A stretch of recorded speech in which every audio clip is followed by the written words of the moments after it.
Welcome to exercise 6, straight and level flying. This lesson is the foundation of your pilot career. When flying, every plane goes through a phase where it is neither climbing nor descending. This is cruise flight, also called level flight.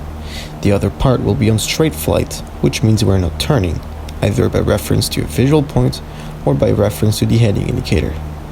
Let's jump right into level flight. To ensure the plane is not climbing or descending when using a normal cruise power, that is around 2400 RPM, we need to set the cruise attitude. In the cockpit, it represents roughly 4 fingers from the dashboard to the horizon. To verify that the cruise attitude is correct, you can refer to the altimeter and to the vertical speed indicator, or VSI. They will both notify you of any climb or descent. If the nose of the plane is closer to the horizon, you will be climbing. On the other hand, if the nose of the plane is lower, you will be descending. Ensure to trim the aircraft.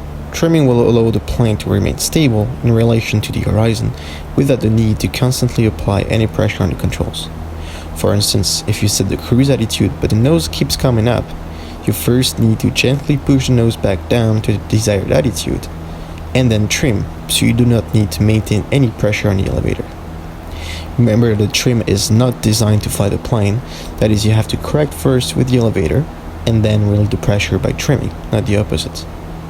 Straight flight is a simple concept. If the wings of the plane are parallel to the horizon, the plane is not turning, so it's going straight. An easy application is to aim for a landmark and maintain the plane steady, flying toward that landmark.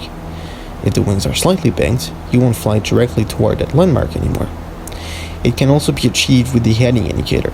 If the wings of the plane are constantly level, your heading will remain unchanged. Remember though that we are flying via fire, and we must not only rely on our instruments, but also maintain a strong lookout. Straight and level flight is the easiest portion of a flight, and corrections should be applied smoothly and as soon as possible when there is any kind of deviation. Going back to cruise flights, it is now of course possible to vary the speed in cruise. Depending on whether you want to slow down or accelerate, will reduce or increase power, that is the RPM setting. Remember, in cruise flight, power directly controls the airspeed of the plane. Because lift is directly proportional to the square of the airplane speed, changing airspeed in cruise will also induce the need to adjust the pitch attitude. When increasing power to accelerate, we create more lift, and the plane will want to nose up. Therefore, if you want to maintain the altitude, we will need to gently lower the nose and trim nose down to keep it there.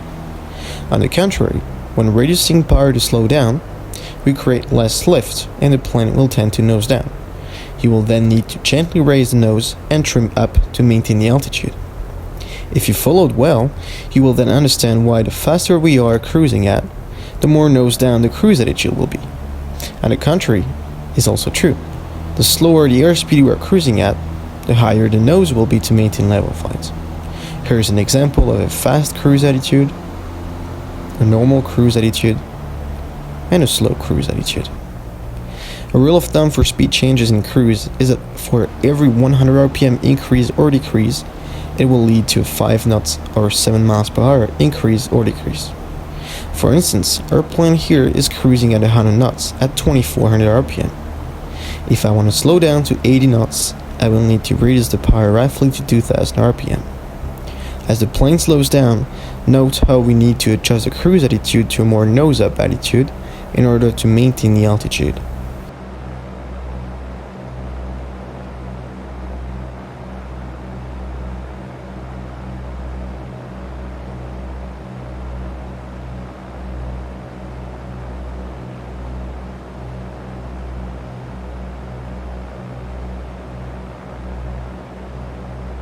We'll then accelerate back to 100 knots.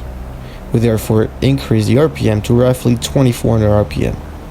As we start picking up some speed, we then need to lower the nose and trim to maintain the altitude steady. Feel free to refer to the vertical speed indicator and altimeter to verify if you are climbing or descending. It will only take a couple flights to quickly be able to judge which attitude will give you a steady altitude at a specific airspeed. The key points for this lesson are: power is what controls airspeed in cruise. Cruise attitude will vary depending on your cruising speed. Do not fly with the trim, use it to relieve pressure once the desired attitude is set. Straight flight means we're not turning. Speed increase or decrease is PAT, that is first set the power, then adjust the attitude, and then trim. I hope you enjoyed this video, and we'll see each other soon for the next video on exercise 7, 8, climbs and descents.